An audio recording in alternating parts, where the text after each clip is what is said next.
ദൈവത്തിൻ്റെ പരിശുദ്ധ നാമം വാഴ്ത്തപ്പെടുമാറാകട്ടെ. വീണ്ടും ദൈവവചനവുമായി നമുക്ക് ആയിരിക്കാൻ കർത്താവ് നൽകിയ സാവകാശത്തിനായി ദൈവത്തെ സ്തുതിക്കുന്നു.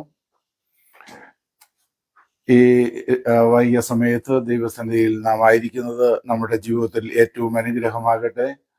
എല്ലാ പ്രിയപ്പെട്ടവരെയും മത്തായിയുടെ സുവിശേഷത്തിൻ്റെ പഠനത്തിലേക്കായി ഞാൻ സ്വാഗതം ചെയ്യുന്നു. I welcome and greet you all to the Bible study from Gospel of Matthew. ഇന്ന് നമ്മൾ പഠിക്കുന്നത് മത്തായിയുടെ സുവിശേഷം 8-9 അധ്യായങ്ങളിൽ നിന്നാണ്. നമ്മൾ പഠിച്ചുകൊണ്ടിരിക്കുന്നത് ഗോസ്പൽ ഓഫ് മാത്യു ആണല്ലോ. കഴിഞ്ഞ ആഴ്ചയിൽ നമ്മൾ ചിന്തിച്ചത് gospel of Matthew chapter 1-7. Matthew was presenting Jesus as a king, person of king, രാജാവായ യേശുവിനെയാണ് 1 മുതൽ 4 വരെയുള്ള അധ്യായങ്ങളിൽ വിവരിച്ചിരിക്കുന്നത്.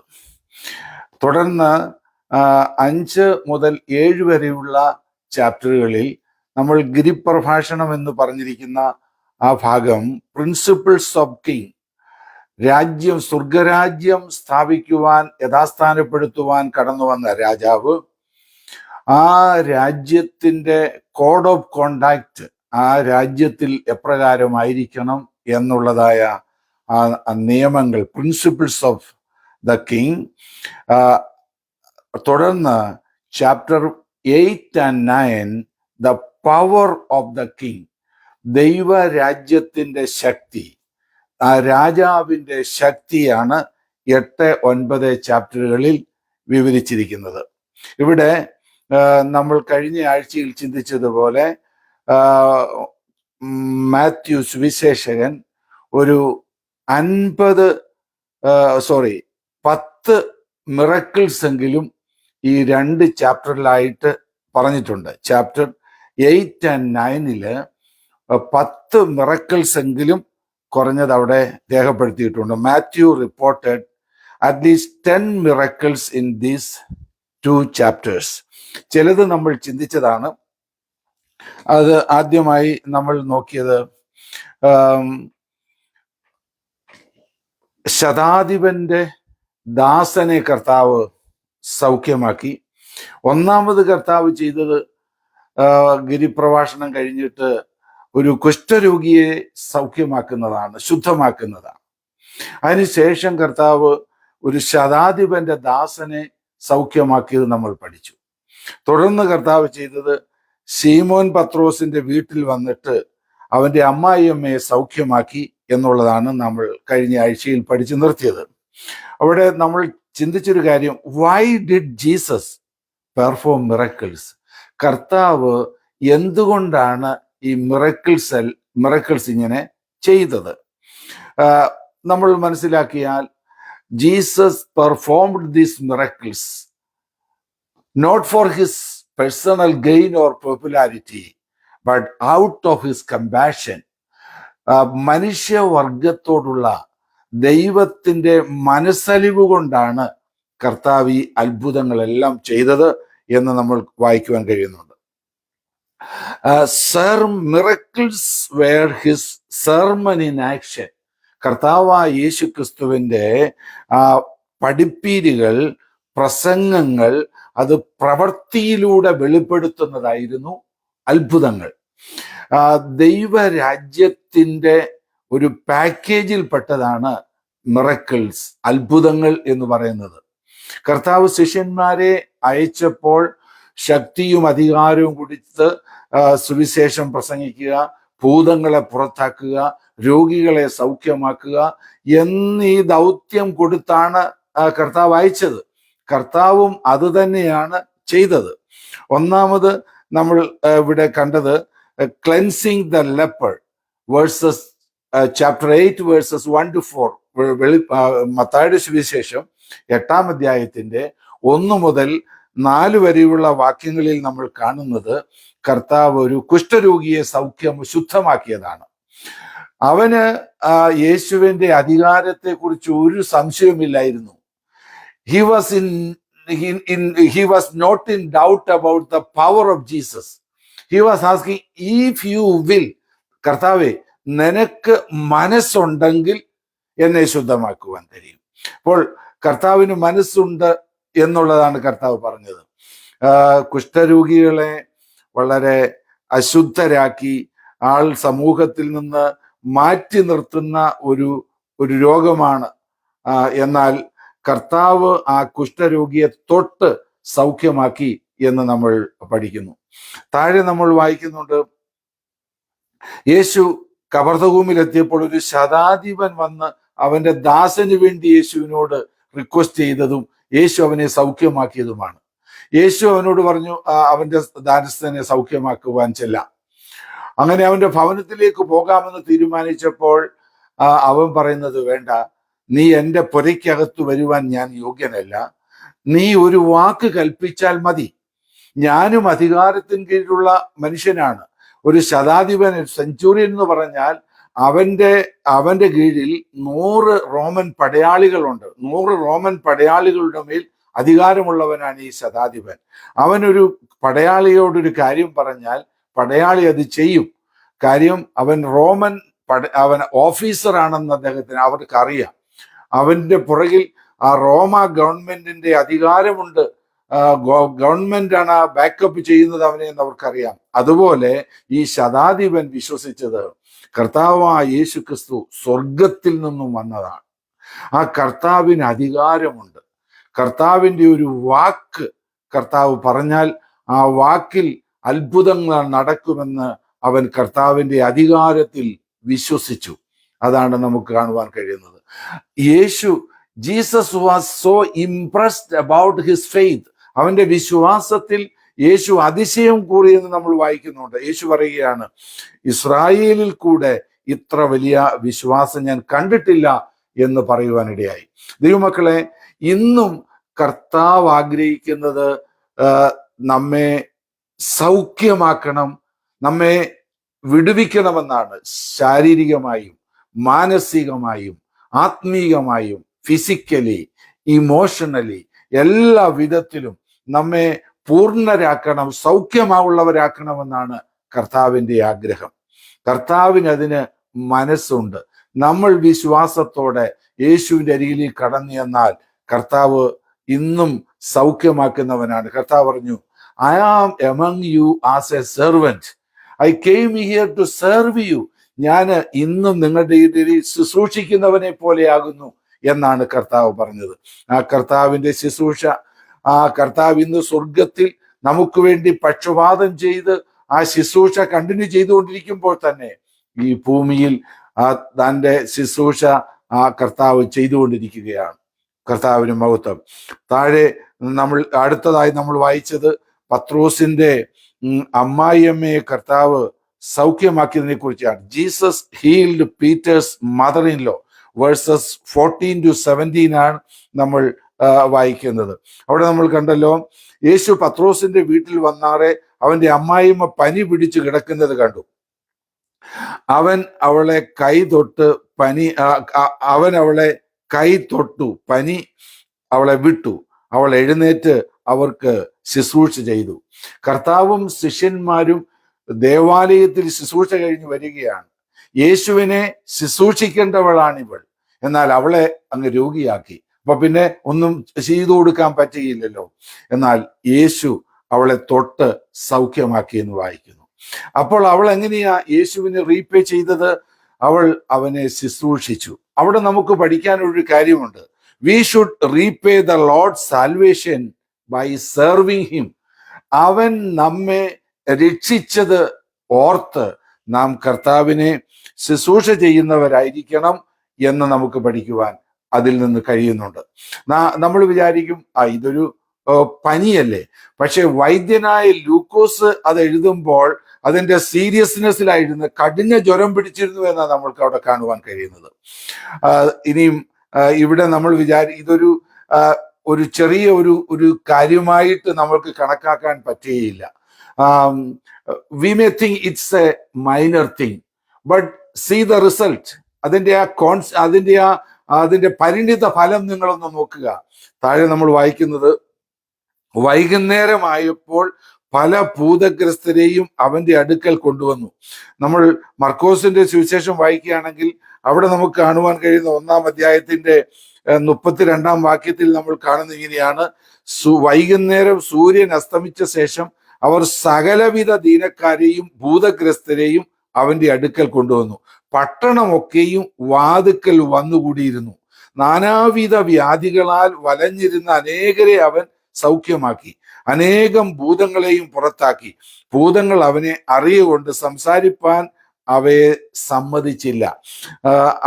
അവൻ അനേകം ഭൂതങ്ങൾ അവനെ അറിയുകൊണ്ട് സംസാരിപ്പാൻ അവയെ അനുവദിച്ചില്ല. അപ്പോൾ പത്രോസിന്റെ ഭവനത്തിൽ അമ്മായിയമ്മയുടെ ആ സൗഖ്യം, ആ ഭവനത്തിലെ ഒരു വിടുതൽ, അത് കമ്മ്യൂണിറ്റിയിലെ വിടുതലിന് മുഖാന്തരമായി. പട്ടണക്കാർ മുഴുവനും വൈകുന്നേരമായപ്പോൾ അവരുടെ പ്രശ്നങ്ങളുമായി കടന്നു വന്ന് വിടുതൽ പ്രാപിക്കുവാൻ ഇടയായി എന്ന് നമ്മൾ വായിക്കുന്നുണ്ട്. അപ്പൊ നമ്മുടെ വ്യക്തിപരമായ ജീവിതത്തിൽ വിടുതൽ നടക്കുമ്പോൾ, നമ്മുടെ ഭവനത്തിൽ വിടുതൽ നടക്കുമ്പോൾ, അത് പട്ടണത്തിലേക്ക് അത് വ്യാപിക്കുവാനും അനുഗ്രഹമായി തീരുവാനും ഇടയാകും. പഴയ നിയമത്തിൽ നമ്മൾ ഒരാളെ വായിക്കുന്നുണ്ട്, ഗിദെയോൻ.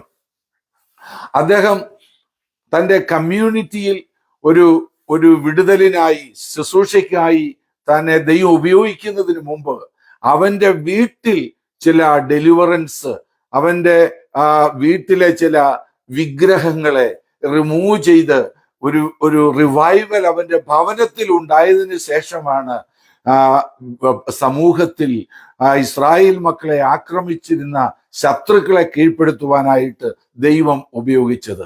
നമ്മുടെ ജീവിതത്തിൽ വ്യക്തിപരമായും കുടുംബമായും ഒരു ദൈവപ്രവൃത്തി വെളിപ്പെട്ടാൽ അത് മറ്റുള്ളവരുടെ അനുഗ്രഹത്തിലേക്ക് അത് വ്യാപരിക്കുവാൻ ഇടയായി തീരുമെന്ന് നമ്മൾ വായിക്കുന്നു. താഴെ നമ്മൾ കാണുന്നത്,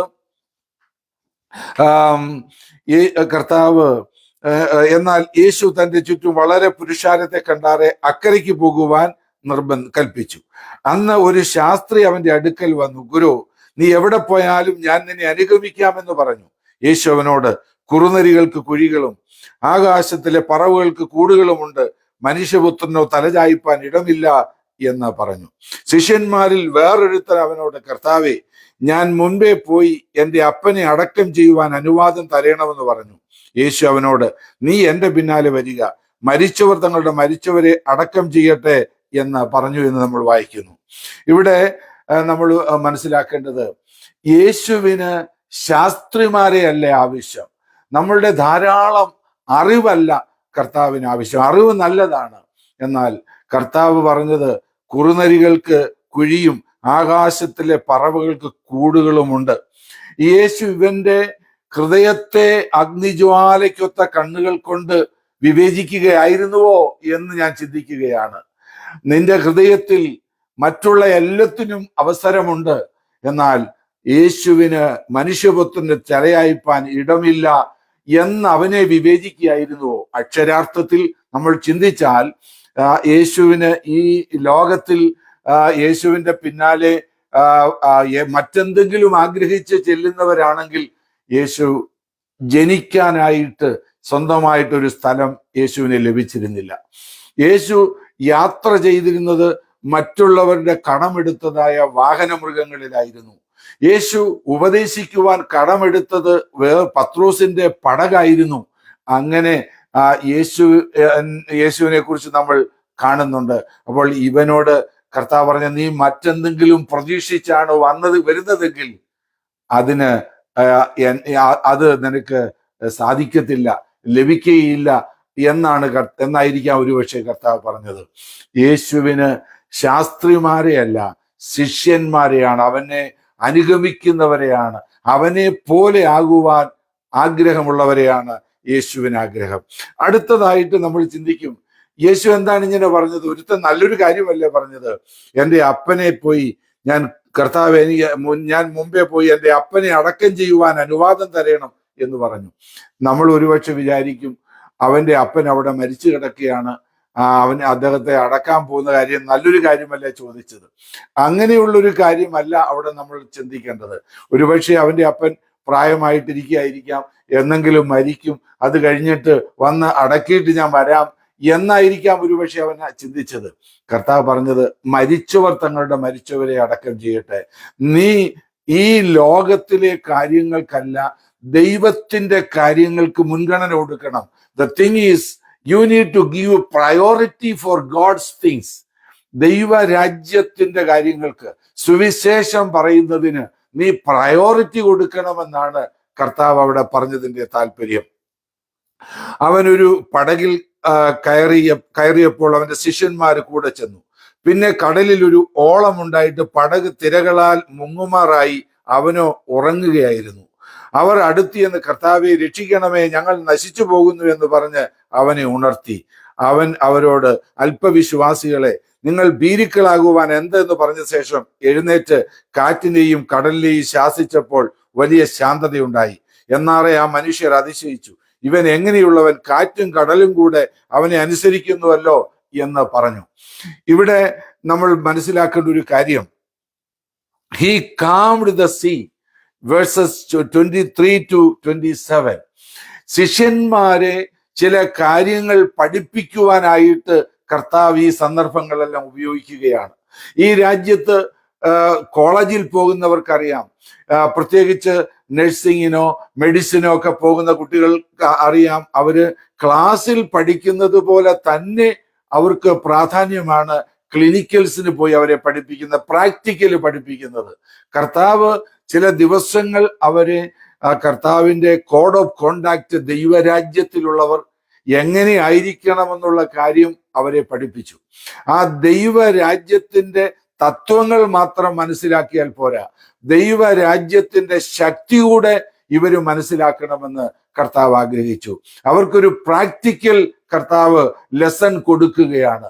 കർത്താവിനറിയാം, 3.5 വർഷത്തിന് ശേഷം കർത്താവ് ഈ ലോകത്തിൽ നിന്ന് പോകും.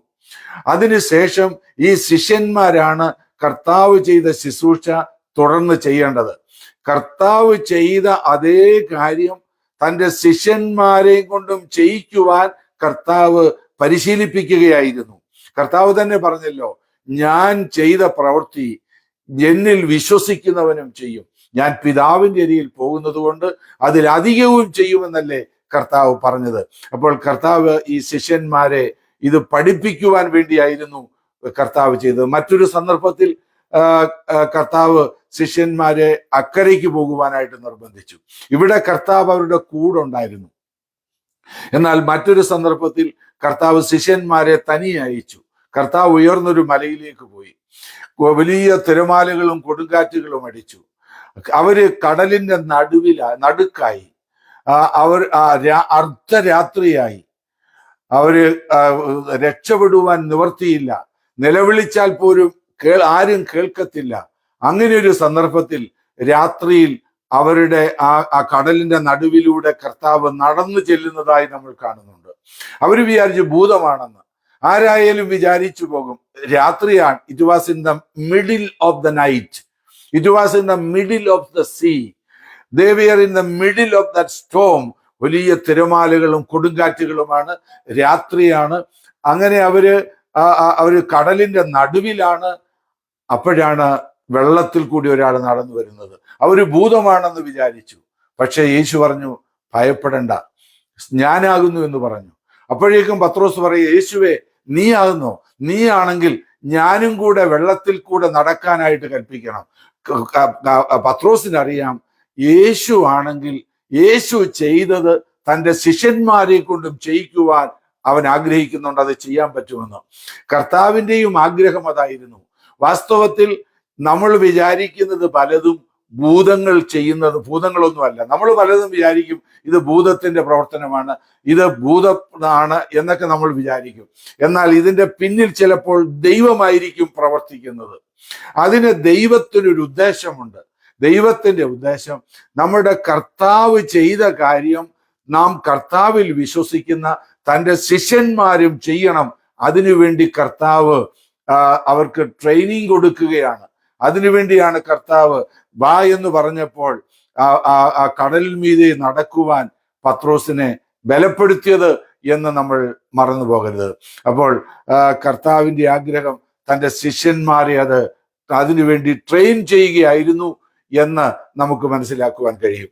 ഇവിടെ കർത്താവ് കിടന്നുറങ്ങുകയാണ്. He was sleeping. Why he was sleeping like that? ആ കർത്താവിന് പൂർണ്ണമായ കോൺഫിഡൻസ് ഉണ്ടായിരുന്നു. എൻ്റെ പിതാവ് അനുവദിക്കാതെ ഒന്നും സംഭവിക്കത്തില്ല. ആ ഒരു കോൺഫിഡൻസ് കൊണ്ടാണ്, പിതാവാണ് എല്ലാം നിയന്ത്രിക്കുന്നത്, ആ കോൺഫിഡൻസ് കൊണ്ടാണ് കർത്താവോടെ ഉറങ്ങുവാൻ ഇടയായത് എന്ന് നമ്മൾ വായിക്കുന്നു. മനസ്സിലാക്കണം. അടുത്തതായി കർത്താവ് ചെയ്തതായ ഒരു മിറക്കിളിനെ കുറിച്ച് നമ്മൾ വായിക്കുന്നത് healing of 2 demon possessed men. അതാണ് നമ്മൾ വായിക്കുന്നത്. ഇവരെ കുറിച്ച് അവൻ അക്കരെ ഗദരദേശത്തെത്തിയാറെ 2 ഭൂതഗ്രസ്തർ ശവക്കല്ലറകളിൽ നിന്ന് പുറപ്പെട്ട് അവനെ എതിരേറ്റു വന്നു. അവർ അത്യുഗ്രന്മാരായിരുന്നത് കൊണ്ട് ആർക്കും ആ വഴി നടന്നുകൂടാഞ്ഞു.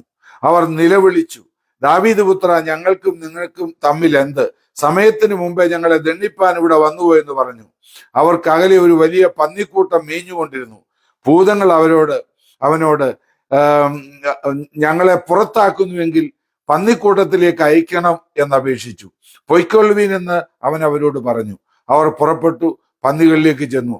ആ കൂട്ടമെല്ലാം കടുംതൂക്കത്തോടെ കടലിലേക്ക് പാഞ്ഞു വെള്ളത്തിൽ മുങ്ങിച്ചത്തു.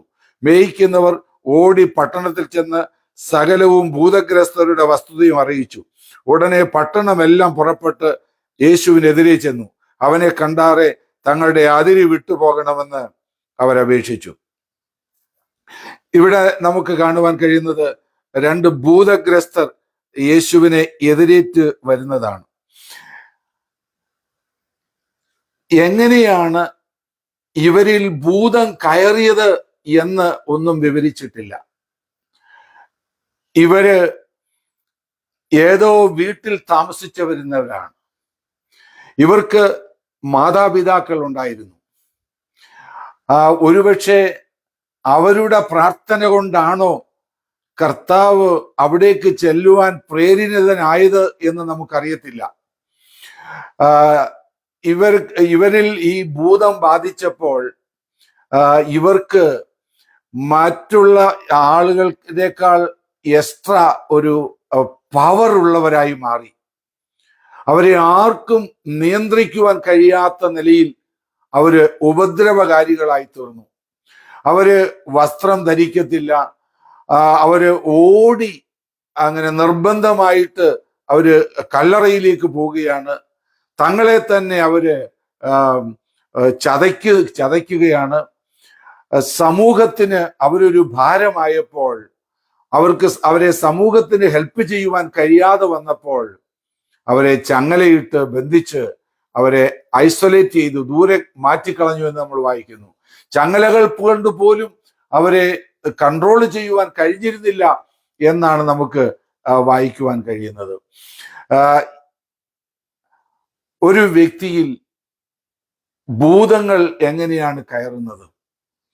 പല കാരണങ്ങളാൽ ഭൂതങ്ങൾ കൺട്രോൾ ചെയ്യുവാനിടയാകും.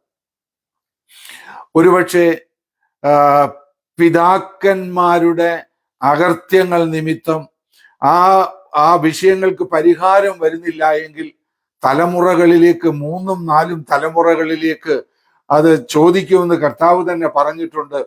അങ്ങനെ അവര് ആ ഭൂതബാധിതരായി തീരാൻ സാധ്യതയുണ്ട്. മാത്രമല്ല ചില പാപ സ്വഭാവങ്ങൾ, അനുസരണക്കേട്, അല്ലെങ്കിൽ അവരുടെ ചില ബാഡ് ഹാബിറ്റുകൾ, ഇങ്ങനെയുള്ള കാര്യങ്ങൾ ഭൂതങ്ങൾക്ക് പ്രവേശനം ലഭിക്കും. ഒരിക്കലും പെർമിഷൻ ഇല്ലാതെ ഭൂതങ്ങൾ ആരിലും കയറത്തില്ല. നമ്മൾ ദൈവവചനത്തിൽ വായിക്കുമ്പോൾ ലവോദിക്ക സഭയെക്കുറിച്ച് ദൂത് പറയുമ്പോൾ ഇങ്ങനെയാണല്ലോ വായിക്കുന്നത്: ഞാൻ വാതിൽക്കൽ നിന്ന് മുട്ടുന്നു, ആരെങ്കിലും എൻ്റെ ശബ്ദം കേട്ട് വാതിൽ തുറന്നാൽ അവൻ എന്നോടും ഞാൻ അവനോടും കൂടെ അത്താഴം കഴിക്കുമെന്ന് കർത്താവ് പറഞ്ഞ് നമ്മൾ വായിക്കുന്നുണ്ടല്ലോ. കർത്താവ് ഒരു വ്യക്തിയുടെ ജീവിതത്തിൽ വരണമെന്നുണ്ടെങ്കിൽ അവർക്ക് കർത്താവിന് പെർമിഷൻ കൊടുക്കണം. അത് അങ്ങനെയാണെങ്കിൽ കർത്താവിന് പെർമിഷൻ ഉണ്ടെങ്കിൽ മാത്രമേ കർത്താവ് ഒരു വ്യക്തിയുടെ ജീവിതത്തിൽ ഒരു ഹൃദയത്തിലേക്ക് കടന്നു വരികയുള്ളൂ. അതുപോലെ തന്നെയാണ് പിശാചിനും ഒരു വ്യക്തിയിൽ പ്രവേശനം ലഭിച്ചില്ല എങ്കിൽ ഒരുത്തരുടെയും ഹൃദയത്തിൽ കയറുവാൻ സാധിക്കത്തില്ല. എങ്ങനെ പ്രവേശനം ലഭിക്കും എന്നുള്ളത് നമ്മൾ പഠിച്ചാൽ, ഞാൻ നേരത്തെ ഓർപ്പിച്ചതുപോലെ അനുസരണക്കേട് കൊണ്ട്, ദൈവത്തോടുള്ള അനുസരണക്കേട് കൊണ്ട്, വിഗ്രഹാരാധന മൂലം, അല്ലെങ്കിൽ lust of the flush, left of material things, അങ്ങനെയുള്ള അശുദ്ധമായ കാര്യങ്ങളിലുള്ള മോഹങ്ങൾ കൊണ്ട് പിശാചിന് വാതില് തുറന്നു കൊടുക്കുകയാണെങ്കിൽ പിശാച് കയറിയെന്നിരിക്കും. അങ്ങനെ പിശാച് ഒരു വ്യക്തിയിൽ കൺട്രോൾ എടുത്തു കഴിഞ്ഞാൽ എന്തെല്ലാം കാര്യങ്ങളാണ് ചെയ്യുന്നതെന്ന് ഈ വ്യക്തിയെ നോക്കിയാൽ മതി, നമുക്ക് പഠിക്കാൻ കഴിയും. അവർക്ക് സ്വസ്ഥതയില്ല, അവർ നിലവിളിക്കുകയാണ്, തന്നെത്താൻ ചതയ്ക്കുകയാണ്, വേണ്ടതുപോലെ വസ്ത്രം ധരിക്കത്തില്ല, ആരുമായിട്ടും ഫെലോഷിപ്പ് കൂട്ടായ്മയ്ക്ക് താല്പര്യമില്ല, ഐസൊലേറ്റഡ് ആകുകയാണ്, ആർക്കും അവരെ കൺട്രോൾ ചെയ്യുവാൻ കഴിയാത്ത ഒരു നിയമങ്ങൾക്കും അവർ കീഴ്പ്പെടുകയില്ല, ആ അവസ്ഥയിലാണ്. എന്നാൽ കർത്താവ് അവരെ അന്വേഷിച്ച് അവിടേക്ക് കടന്നു ചെല്ലുകയാണ്. ഒരുപക്ഷെ കർത്താവ് ദയ കാണിച്ച് അവിടെ ചെന്നതായിരിക്കാം, ഇല്ലെങ്കിൽ അവരുടെ പേരൻസിന്റെ പ്രാർത്ഥനയായിരിക്കും, അല്ലെങ്കിൽ അവരുമാരുടെ ഫ്രണ്ട്സിന്റെ പ്രാർത്ഥനയായിരിക്കും. എന്തോ കർത്താവ് അവിടേക്ക് പോകുവാൻ തീരുമാനിച്ചു. എന്നാൽ ആ യാത്രയിൽ തന്നെ തടസ്സമിടുവാനായിട്ട് ആ പടകിനെതിരായി തിരമാലകളും കൊടുങ്കാറ്റുകളും അടിച്ച് മുക്കുവാൻ തുടങ്ങി എന്നാണ് നമ്മൾ വായിക്കുന്നത്. കർത്താവ് അതിൻ്റെ മേലെല്ലാം ജയമെടുത്തിട്ട് കടന്നു എന്ന് ഇവരെ സൗഖ്യമാക്കി എന്ന് നമ്മൾ വായിക്കുന്നുണ്ട്. അവരെ സൗഖ്യമാക്കിയപ്പോൾ അവരൊരു കാര്യം അപേക്ഷിച്ചു. ഭൂതങ്ങൾ അവരോട്, ഞങ്ങളെ പുറത്താക്കുന്നെങ്കിൽ പന്നിക്കൂട്ടത്തിലേക്ക് അയക്കണമെന്ന് അപേക്ഷിച്ചു. പൊയ്ക്കൊള്ളുവിനെന്ന് അവരോട് പറഞ്ഞു. ഈ സംഭവം നമ്മൾ മറ്റു സുവിശേഷങ്ങളിലൂടെ വായിച്ചാൽ ഒരു കാര്യം നമുക്ക് മനസ്സിലാകും. ഇവിടെ 3 പേര് പ്രാർത്ഥിക്കുന്നുണ്ട്. ഒന്ന്, ഈ ഭൂതങ്ങൾ പ്രാർത്ഥിച്ചു, ഞങ്ങളെ അയക്കുന്നെങ്കിൽ സമയത്തിന് മുമ്പേ ഞങ്ങളെ ദണ്ഡിപ്പിക്കരുത്, അയക്കുന്നെങ്കിൽ ഞങ്ങളെ അങ്ങ് അകലെയുള്ള പന്നികളിലേക്ക് പോകുവാൻ അനുവദിക്കണം. കർത്താവ് അതിന് അനുവാദം കൊടുത്തു. അപ്പൊ ഭൂതങ്ങളുടെ പ്രാർത്ഥന കർത്താവ് കേട്ടു. എൻ്റെ പ്രാർത്ഥനയ്ക്ക് ദൈവം മറുപടി തരുന്നുണ്ട്. അതുകൊണ്ട് ദൈവം എന്നിൽ പ്രസാദിച്ചിരിക്കുകയാണ്, ഇനിയും എനിക്ക് ദൈവത്തിന്റെ മറ്റ് കൽപ്പനകളൊന്നും അനുസരിക്കണ്ട എന്ന് പറയുന്നവർ ധാരാളം പേരുണ്ട്. ഒരിക്കലും അങ്ങനെ നമ്മൾ വിചാരിക്കരുത്. കൊർന്നല്യോസിന്റെ പ്രാർത്ഥന ദൈവം കേട്ടു, അവന്റെ ദാനധർമ്മങ്ങൾ ദൈവം സ്വീകരിച്ചു, അവന് ദർശനങ്ങൾ കൊടുത്തു. പക്ഷേ അവനോട് പറഞ്ഞു, നീ രക്ഷിക്കപ്പെടാനായിട്ട് പത്രോസിനെ വരുത്തി സുവിശേഷം കേൾക്കണമെന്ന്. പ്രാർത്ഥന കേട്ടതുകൊണ്ടോ ദർശനങ്ങൾ കിട്ടിയത് കൊണ്ടോ ദൈവത്തെ അനുസരിക്കുന്നതിന് അതൊരു സബ്സ്റ്റിറ്റ്യൂട്ട് ആയിട്ട്, ഒരു പകരമായിട്ട് ഒരിക്കലും നമുക്ക് കണക്കാക്കുവാൻ പാടില്ല. അപ്പോൾ ഇവരുടെ പ്രാർത്ഥന, ഭൂതങ്ങളുടെ പ്രാർത്ഥന പോലും കർത്താവ് കേട്ടു, പന്നികളിലേക്ക് പോകുവാൻ അനുവദിച്ചു കൊടുത്തു. ഭൂതങ്ങൾ പന്നികളിലേക്ക് കയറിയപ്പോൾ അവയ്ക്ക് എന്താ ആഗ്രഹമുണ്ടായത്? അവയ്ക്ക് ആഗ്രഹമുണ്ടായി ചാകണം. നമ്മുടെ കർത്താവ് ജീവനും സമൃദ്ധിയായ ജീവനും ഉണ്ടാകുവാൻ ആണ് ആഗ്രഹിക്കുന്നതെങ്കിൽ ഒരു വ്യക്തിയിൽ ഭൂതാത്മാവ് പ്രവേശിച്ചു കഴിഞ്ഞാൽ ആ ആളിന്റെ ആഗ്രഹം ഇനി ജീവിക്കേണ്ട, ചത്താ മതി എന്നാണ്. അതാണ് ആ സൂയിസൈഡൽ പ്രേരണയൊക്കെ ഉണ്ടാകുന്നത് ഈ ഭൂതാത്മാവിന്റെ പ്രവൃത്തിയാണെന്ന് നമുക്ക് വ്യക്തമായി മനസ്സിലാകും. ഞാൻ പറഞ്ഞില്ല 3 പേരുടെ പ്രാർത്ഥനയുണ്ടെന്നും. ഈ സംഭവിച്ചതൊക്കെ അവര് ചെന്ന് ഈ പന്നികളുടെ ഉടമസ്ഥരെ അറിയിച്ചു. പട്ടണമെല്ലാം പുറപ്പെട്ട് യേശുവിനെതിരെ ചെന്നു. അവനെ കണ്ടാറെ തങ്ങളുടെ അതിര് വിട്ടുപോകണമെന്ന് അവരപേക്ഷിച്ചു. അതും സാധിച്ചു. ഒരു വ്യക്തി വസ്ത്രം ധരിക്കാതെ, സുബോധമില്ലാതെ തന്നെത്താൻ ചതച്ചുകൊണ്ടിരുന്ന ഒരു വ്യക്തിക്ക് സൗഖ്യമായല്ലോ, ഒരു വ്യക്തി വിടുതൽ പ്രാപിച്ചല്ലോ എന്നുള്ളതിൽ അവര് സന്തോഷിക്കേണ്ടതിന് പകരം ഞങ്ങളുടെ പന്നികൾ നഷ്ടമായി. യേശു ഇങ്ങനെ ഈ ഞങ്ങളുടെ കമ്മ്യൂണിറ്റിയിലൂടെ നടക്കുകയാണെങ്കിൽ അനേകം പന്നികൾ ഇനിയും പോകും. കാരണം ഈ ഭൂതം ബാധിച്ചവർ അനേകർ അവിടെ ഉണ്ടെന്ന് അവർക്കറിയാം. അതുകൊണ്ട് വിടുതലല്ല വിഷയം അവർക്ക്, അവരുടെ മെറ്റീരിയൽ ബെനിഫിറ്റ് ആണ് അവര് ആഗ്രഹിച്ചത്. അങ്ങനെയുള്ളവര് ഇന്നുമുണ്ട്. സുവിശേഷം അവർ കേൾക്കുകയില്ല. ഏതെങ്കിലും ആളുകൾ സുവിശേഷം കേട്ട് രക്ഷയിലേക്ക് വരണമെന്നുള്ള ആഗ്രഹമില്ലാതെ കഴിയുമെങ്കിൽ സുവിശേഷം പറയുന്നവരെ സ്റ്റോപ്പ് ചെയ്യുവാനായിട്ട് ശ്രമിക്കത്തേ ഉള്ളൂ. അപ്പോൾ അങ്ങനെയുള്ളവരുമുണ്ട്. യേശുവിനോട് അവർ പറഞ്ഞു, നീ ഞങ്ങളുടെ അതിര് വിട്ടുപോകണം. യേശു അവരുടെ അതിര് വിട്ടുപോയി. എന്നാൽ വേറൊരു പ്രാർത്ഥന കൂടെ അവിടെ സംഭവിച്ചിട്ടുണ്ട്. ഈ വിടുതൽ പ്രാപിച്ച അവൻ യേശുവിനോട് കൂടെ യേശുവിൻ്റെ ഒരു ശിഷ്യനായിട്ട് യേശുവിനോട് കൂടെ ഫോളോ ചെയ്യുവാനായിട്ട് ആഗ്രഹിച്ചു. അപ്പോൾ യേശു അവനോട് പറഞ്ഞു, വേണ്ട, നീ എൻ്റെ കൂടെ വരണ്ട. നീ നിന്റെ വീട്ടിൽ പോയി നിന്റെ വീട്ടിലുള്ള എല്ലാവരോടും നീ സാക്ഷ്യം പറയുക. അവന്റെ പ്രാർത്ഥന അതുപോലെ കർത്താവ് കേട്ടില്ല. അവന് വേറൊരു ഉത്തരവാദിത്വം കൊടുത്തു. നീ വിടുതൽ പ്രാപിച്ചവനല്ലേ, വിടുതൽ പ്രാപിച്ച നീ ആദ്യം നിന്റെ വീട്ടിൽ പോയി നീ അവരുടെ മധ്യത്തിൽ നീ സാക്ഷിയാക്. അവരോട് നിനക്ക് കർത്താവ് എന്താ ചെയ്തതെന്ന് നീ അവരോട് പറ എന്ന് പറഞ്ഞ് കർത്താവ് അവനെ പറഞ്ഞയച്ചു എന്ന് നമുക്ക് കാണുവാൻ കഴിയുന്നുണ്ട്. അപ്പോൾ നമ്മുടെ ജീവിതത്തിൽ ദൈവം ഒരു ഉപകാരം ചെയ്തെങ്കിൽ അതിൽ നിന്ന് ദൈവത്തിന് നമുക്ക് കൊടുക്കുവാൻ കഴിയുന്നത് എന്താണ്? പത്രോസിന്റെ അമ്മായിയമ്മയ്ക്ക് സൗഖ്യം പ്രാപിച്ചു. സൗഖ്യം കിട്ടിയ ഉടനെ അവൾ കർത്താവിനെ ശുശ്രൂഷിച്ചു. നമ്മെ കർത്താവ് പാപത്തിൽ നിന്നും രക്ഷിച്ചു. പകരം നാം കർത്താവിന്റെ ശുശ്രൂഷ ചെയ്യണം. കർത്താവിനെ നാം സേവിക്കുന്നവരായിരിക്കണം. ഇവിടെ ഇവനെ കർത്താവ് സൗഖ്യമാക്കി. അവനെ കർത്താവ് സൗഖ്യമാക്കിയപ്പോൾ കർത്താവിന്റെ സാക്ഷിയാകുവാൻ അവന്റെ ഭവനത്തിലേക്ക് കർത്താവ് അയക്കുന്നതായി നമുക്ക് കാണുവാൻ കഴിയുന്നു. 9-ാം അധ്യായത്തിൽ കാണുന്ന മറ്റൊരു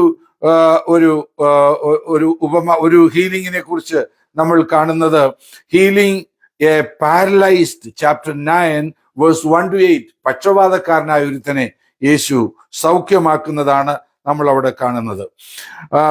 അവൻ പടകിൽ കയറി അക്കരെ കടന്നു, സ്വന്തം പട്ടണത്തിലെത്തി. അവിടെ ചിലർ കിടക്കമേൽ കിടക്കുന്ന ഒരു പക്ഷപാതക്കാരനെ അവന്റെ അടുക്കൽ കൊണ്ടുവന്നു. യേശു അവരുടെ വിശ്വാസം കണ്ടിട്ട് പക്ഷപാതക്കാരനോട്, മകനെ ധൈര്യമായിരിക്കുക, നിന്റെ പാപങ്ങൾ മോചിച്ചു വന്നിരിക്കുന്നു എന്ന് പറഞ്ഞു. ഇവിടെ ഈ മനുഷ്യൻ അവന്റെ എന്തെങ്കിലും പാപം കൊണ്ടാണോ പക്ഷപാത രോഗം പിടിച്ചതെന്ന് നമുക്കറിയത്തില്ല. എല്ലാ രോഗങ്ങളും പാപത്തിന്റെ ഫലമായിട്ടല്ല എന്ന് കർത്താവ് തന്നെ പറഞ്ഞിട്ടുണ്ട്. ഇവനോ ഇവന്റെ അമ്മയപ്പന്മാരോ പാപം ചെയ്തതുകൊണ്ടല്ല, കർത്താവിന്റെ പ്രവൃത്തി ഇവനിൽ വെളിപ്പെടുവാൻ വേണ്ടിയാണെന്ന് മറ്റൊരു സന്ദർഭത്തിൽ കർത്താവ് പറഞ്ഞത് നമുക്ക് ഓർമ്മയുണ്ടല്ലോ. അപ്പൊ നമുക്ക് ആരെയും ഒരു വിഷയത്തിലും അങ്ങനെ ജഡ്ജ് ചെയ്യുവാൻ പറ്റത്തില്ല. എല്ലാത്തിൻ്റെയും ഉദ്ദേശം അറിയുന്നവൻ കർത്താവാണ്. ചിലപ്പോൾ നമ്മുടെ ജീവിതത്തിലെ പരാജയങ്ങൾ, തെറ്റുകൾ കടന്നു വരുമ്പോൾ കർത്താവ് നമ്മെ കറക്ഷൻ ചെയ്തിട്ട് മടക്കി വരുത്തുവാനായിട്ട് നമ്മെ ശിക്ഷിച്ചെന്നിരിക്കും. അത് നമ്മെ നശിപ്പിക്കുവാൻ വേണ്ടിയല്ല, നമ്മെ നന്നാക്കുവാൻ വേണ്ടിയാണ്. ഇവിടെ ഇവൻ പക്ഷപാതക്കാരനാണ്. ഇവന് തനിയെ ഒന്നും ചെയ്യാൻ പറ്റത്തില്ല. പക്ഷേ വലിയ ഒരു അനുഗ്രഹം അവനുണ്ടായത്, അവനെ സഹായിക്കുവാൻ മനസ്സുള്ള ചില ഫ്രണ്ട്സ് അവനുണ്ടായിരുന്നു. അവരിവനെയും കൊണ്ട് യേശുവിൻ്റെ അരികിൽ പോവുകയാണ്. അവർക്ക് വിശ്വാസമുണ്ട്, യേശുവിൻ്റെ അരികെ ചെന്നാൽ ഇവന് സൗഖ്യം ലഭിക്കും. തടസ്സങ്ങൾ പലതും ഉണ്ടായിരുന്നു. പക്ഷെ അവർ എക്സ്ക്യൂസ് ഒന്നും പറയാതെ അവനെ യേശുവിൻ്റെ അരികിൽ കൊണ്ടുവന്നു. യേശു അവനെ സൗഖ്യമാക്കി എന്ന് നമുക്ക് പഠിക്കുവാൻ കഴിയുന്നു. പാപങ്ങളെ മോചിക്കുവാൻ ഈ കർത്താവിന് അധികാരമുണ്ട് എന്ന് പറഞ്ഞിട്ട് കർത്താവ് അവരുടെ ഹൃദയ നിരൂപണം പോലും മനസ്സിലാക്കിയ ശേഷം മകനെ നിന്റെ പാപങ്ങൾ മോചിച്ചു വന്നിരിക്കുന്നു എന്ന് പറയുകയും അതിന് തെളിവായിട്ട് എഴുന്നേറ്റ് കിടക്കയെടുത്ത് വീട്ടിൽ പോക എന്ന് പറഞ്ഞു. അവൻ എഴുന്നേറ്റ് വീട്ടിൽ പോയി. പുരുഷാരം അത് കണ്ട് ഭയപ്പെട്ട് മനുഷ്യർക്ക് ഇങ്ങനെയുള്ള അധികാരം കൊടുത്ത ദൈവത്തെ മഹത്വപ്പെടുത്തിയെന്ന് നമുക്ക് കാണുവാൻ കഴിയുന്നുണ്ട്. അപ്പോൾ നമ്മുടെ കർത്താവ് പാപങ്ങളെ മോചിക്കുവാൻ അധികാരമുള്ളവനാണെന്ന് അവിടെ വെളിപ്പെടുത്തി. പാപങ്ങൾ മോചിക്കുന്നത് കാണാൻ പറ്റത്തില്ല. എന്നാൽ ഇവൻ കിടക്കയെടുത്ത് നടക്കുന്നത് കണ്ടപ്പോൾ അവർക്കത് ബോധ്യമായി. മുൻപേ പറഞ്ഞതും നടന്നു എന്ന്. നമ്മുടെ കർത്താവ് പാപങ്ങൾക്ക് പരിഹാരം നൽകുന്നവനാണ്, നമ്മെ സൗഖ്യമാക്കുന്നവനാണ്, പൈശാചികമായ പോരാട്ടങ്ങളിൽ നിന്ന് നമ്മെ വിടുവിക്കുന്നവനാണ്, പ്രകൃതിയുടെ മേൽ അധികാരമുള്ളവനാണ്. എല്ലാത്തിനും കർത്താവ്, നാം സേവിക്കുന്ന കർത്താവ് കഴിവുള്ളവനാണ്.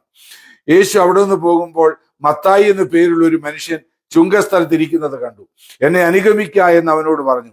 അവൻ എഴുന്നേറ്റ് അവനെ അനുഗമിച്ചു. അവൻ വീട്ടിൽ ഭക്ഷണത്തിരിക്കുമ്പോൾ വളരെ ചുങ്കക്കാരും പാപികളും വന്ന് യേശുവിനോടും അവന്റെ ശിഷ്യന്മാരോടും കൂടെ പന്തിയിലിരുന്നു. പരീശന്മാരത് കണ്ടിട്ട് അവന്റെ ശിഷ്യന്മാരോട്, നിങ്ങളുടെ ഗുരു ചുങ്കക്കാരോടും പാപികളോടും കൂടെ ഭക്ഷിക്കുന്നത് എന്ത് എന്ന് ചോദിച്ചു. ഇവിടുത്തെ വിഷയം മറ്റ് സുവിശേഷങ്ങളൂടെ ചേർന്ന് പഠിക്കുമ്പോഴേ ഈ വീട് ഏതാണെന്നും ആരാ ഭക്ഷണം ഒരുക്കിയതെന്നും നമുക്ക് മനസ്സിലാകത്തുള്ളൂ. ഈ ചുങ്കക്കാരൻ മത്തായി, അദ്ദേഹത്തിന്റെ മറ്റൊരു പേര് ലേവി എന്നാണ്. അദ്ദേഹം ഈ ടാക്സ് കളക്ടറാണ്, റോമ ഗവൺമെന്റിന് വേണ്ടി വർക്ക് ചെയ്യുന്നയാളാണ്. യഹൂദന്മാർക്ക് ഇവരോട് വളരെ വെറുപ്പാണ്. ചുങ്കക്കാരെ അവർ പാപികളുടെ കൂട്ടത്തിലാണ് കണക്കാക്കിയിരുന്നത്. ഇവൻ യേശുവിനെ കുറിച്ച് നേരത്തെ തന്നെ അറിഞ്ഞിട്ടുണ്ട്. യേശുവിനെ വിളിച്ചപ്പോൾ ഇവന്റെ ആ ഓഫീസ് അടച്ചിട്ടിട്ട്, അല്ലെങ്കിൽ ഇവന്റെ ആ ഭൗതികമായ നന്മകളെ അവൻ മാറ്റിവെച്ച ശേഷം യേശുവിനെ അനുഗമിച്ചു. അവന്റെ ഹൃദയം അവൻ യേശുവിന് കൊടുത്തു. ഹൃദയം മാത്രമല്ല, അവന്റെ വീടും അവൻ യേശുവിനായി തുറന്നു കൊടുത്തു. അതിന്റെ തെളിവ്, അവന്റെ ഫ്രണ്ട്സ് ധാരാളം ടാക്സ് കളക്ടേഴ്സിനെ എല്ലാം വിളിച്ചതിന് ശേഷം യേശുവിനെയും ശിഷ്യന്മാരെയും കൂടെ വിളിച്ചിട്ട് അവന്റെ വീട്ടിൽ വലിയ ഒരു വിരുന്നൊരുക്കി. എന്തിനാണ് വിരുന്നൊരുക്കിയത്? യേശുവിനെയും ശിഷ്യന്മാരെയും വിളിച്ചപ്പോൾ അവന്റെ ഫ്രണ്ട്സിനെ കൂടെ, ചുങ്കക്കാരെ കൂടെ വിളിക്കുവാൻ കാരണം യേശുവിനെ അവർക്കും കൂടെ പരിചയപ്പെടുത്തി കൊടുക്കുവാൻ വേണ്ടിയായിരുന്നു. അപ്പോൾ നമ്മൾ ആ കർത്താവിനെ മറ്റുള്ളവർക്ക് പരിചയപ്പെടുത്തി കൊടുക്കുന്നവരായിരിക്കണം. നമ്മുടെ ഹൃദയവും നമ്മുടെ ഭവനവും നമുക്കുള്ളതെല്ലാം നാം കർത്താവിന് വേണ്ടി സമർപ്പിച്ചവരായിരിക്കണമെന്ന് അവിടെ നമുക്ക് പഠിക്കുവാൻ കഴിയുന്നുണ്ട്. താഴെ നമ്മൾ കർത്താവ് ചെയ്ത അത്ഭുതങ്ങളെ കുറിച്ച് പറയുമ്പോൾ താഴെ നമ്മൾ ഇങ്ങനെ വായിക്കുന്നു, യോഹന്നാന്റെ ശിഷ്യന്മാർ അവന്റെ അടുക്കൽ വന്നു, ഞങ്ങളും പരീശന്മാരും വളരെ ഉപവസിക്കുന്നു, നിന്റെ ശിഷ്യന്മാർ ഉപവസിക്കാത്ത എന്തെന്ന് ചോദിച്ചു. യേശു അവരോട് പറഞ്ഞത്, മണവാളൻ കൂടെയുള്ളപ്പോൾ തോഴ്മക്കാർക്ക് ദുഃഖിക്കുവാൻ കഴിയില്ല.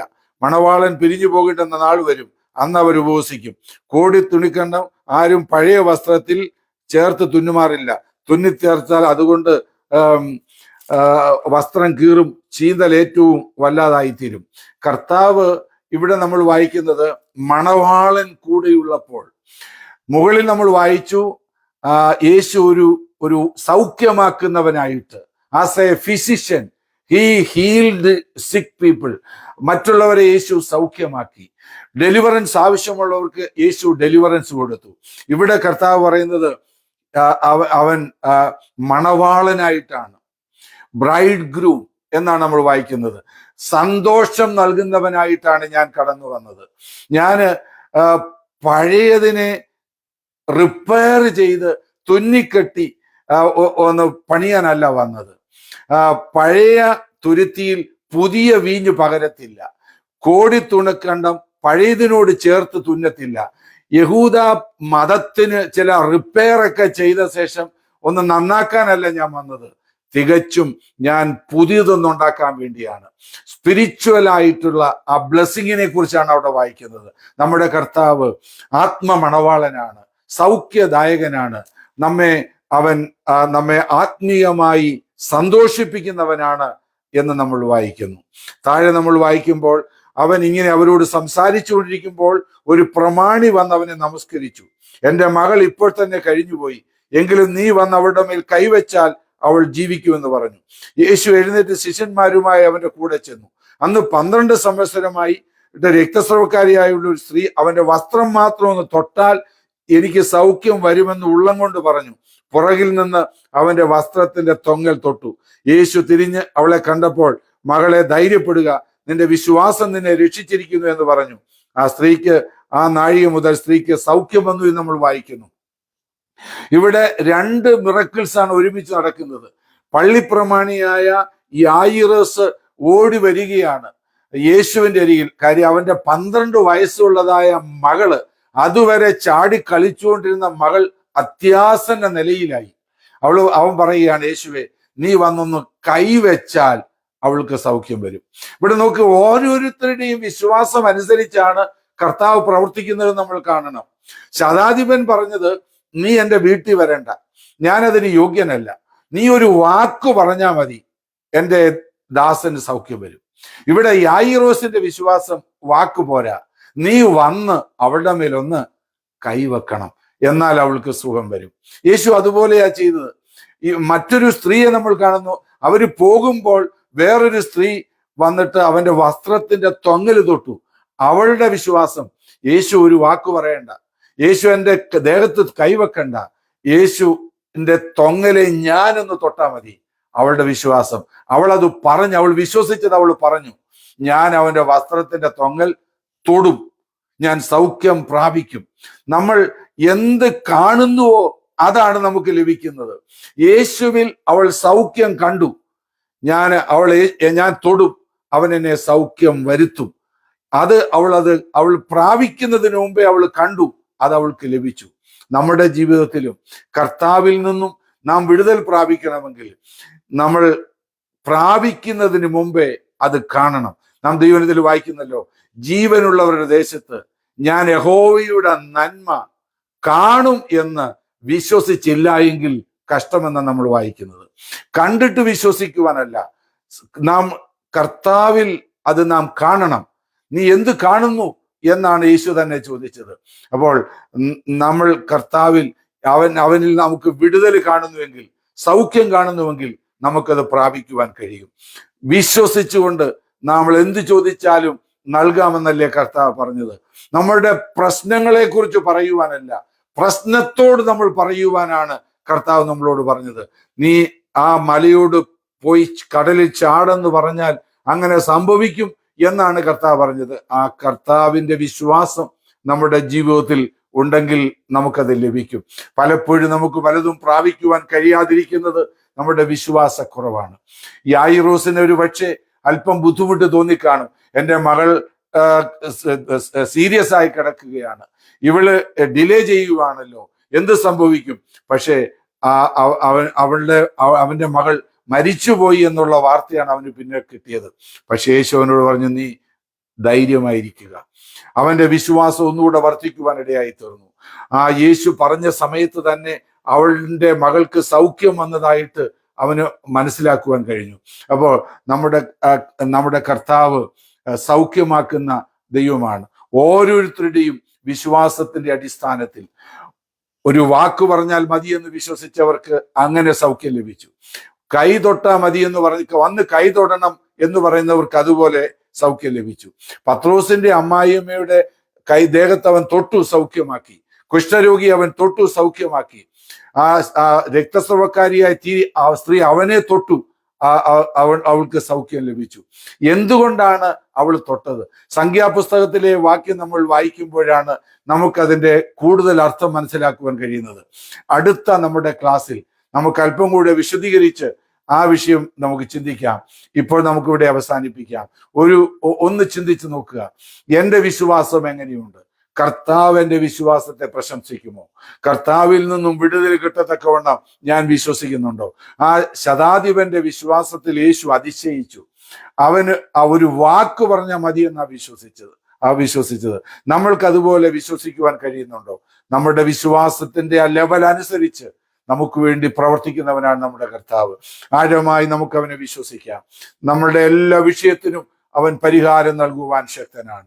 അവന് പ്രകൃതിയുടെ മേൽ അധികാരമുണ്ട്, നമ്മുടെ ശരീരത്തിന്റെ മേൽ അവൻ അധികാരമുണ്ട്, ഭൂതങ്ങളുടെ മേൽ അവൻ അധികാരമുണ്ട്. അവൻ അസാധ്യമായ ഒരു കാര്യമില്ല. ആ കർത്താവിൽ നാം വിശ്വസിച്ചുകൊണ്ട് അനുഗ്രഹം പ്രാപിക്കുവാൻ കർത്താവിന്റെ വചനം നമ്മെ സഹായിക്കട്ടെ. ഞാനൊരു വാക്ക് പ്രാർത്ഥിക്കുന്നു. ഞങ്ങളുടെ പ്രിയ കർത്താവേ, നന്ദിയോട് ഞങ്ങൾ അങ്ങയെ സ്തുതിക്കുന്നു. ഇന്ന് രാത്രിയിലും സ്വർഗത്തിൽ എന്നേക്കും സ്ഥിരമായിരിക്കുന്ന അങ്ങയുടെ വചനം ധ്യാനിപ്പാൻ ഞങ്ങൾക്ക് അല്പസമയം നൽകിയതിനായി സ്തോത്രം. ഇത് ഞങ്ങളുടെ ജീവിതത്തിൽ അനുഗ്രഹമാക്കി തീർക്കണമേ. ഞങ്ങളുടെ വിശ്വാസം ഒന്നുകൂടെ പരിശോധിക്കുവാൻ അത് കാരണമാക്കണമേ. ആഴമായി കർത്താവിനെ വിശ്വസിക്കുവാനും ഞങ്ങൾക്ക് വെച്ചിരിക്കുന്ന എല്ലാ അനുഗ്രഹങ്ങൾ പ്രാപിക്കുവാനും ഞങ്ങൾക്കിടയാക്കണമേ. ഞങ്ങളുടെ കർത്താവ് ചെയ്ത കാര്യം ചെയ്യുവാൻ ഞങ്ങളെ നീ ട്രെയിൻ ചെയ്യുന്നതിനായി ഞങ്ങൾ സ്തോത്രം ചെയ്യുന്ന കർത്താവേ. ഞങ്ങളുടെ കർത്താവിന് അസാധ്യമായ ഒരു കാര്യമില്ലെന്ന് ഞങ്ങൾ അറിയുന്നു. കർത്താവ് ചെയ്ത കാര്യം ഞങ്ങളെ പഠിപ്പിക്കുവാൻ വേണ്ടി കർത്താവ് ഞങ്ങളെ പല സാഹചര്യങ്ങളിലൂടെ കടത്തിവിടുകയാണെന്ന് മനസ്സിലാക്കി ദൈവകരങ്ങളിൽ താണിരിപ്പാൻ കൃപ ചെയ്യുമാറാകണം. മഹത്വം എല്ലാം കർത്താവിന് നൽകുന്നു, യേശുവിന്റെ നാമത്തിൽ തന്നെ. ആമേൻ.